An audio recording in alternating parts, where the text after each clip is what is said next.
Alright, today we're going to take a look at arrow spine, why it's important, what it is, how it affects your broadhead flight. Arrow spine is probably one of the most underrated things that causes people to have poor broadhead flight. It's not talked about a whole lot, and it should be. It's really step one in getting good arrow flight, the best arrow flight you can with a broadhead. Starting out just looking at what arrow spine is, it's the stiffness of the arrow shaft. It's how much it flexes. I'm not going to get real technical. There's a process for weighing it or for testing it, where the arrow's held at both ends. There's a predetermined amount of weight put in the middle. However much deflection the arrow shaft has, that's how they determine the spine. All you really need to know is what spine you need to shoot for your bow, your poundage, your draw length. How you're going to do that is by looking at each manufacturer's specific arrow chart.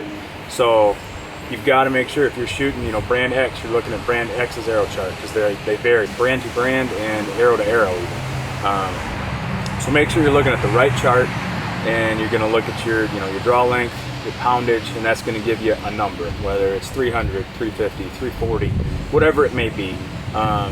Getting down to the nuts and bolts things here, how stiff is the arrow?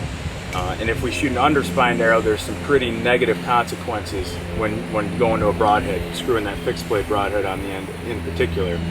I've got a fiberglass rod here that can kind of better demonstrate.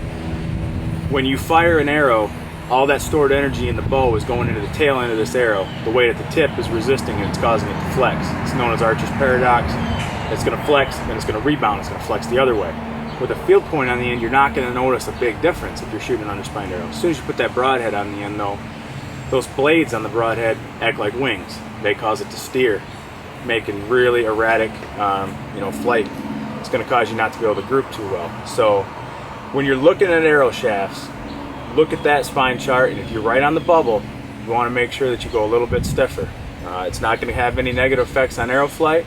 You're going to be a little bit heavier probably on your finished arrow weight, but a little extra punch and kinetic energy never hurt anybody. So definitely make sure you're looking at the arrow chart, and like I said, if you're on the bubble, go to that next stiffer shaft, and it's going to give you a lot easier time when it comes time to broadhead tune.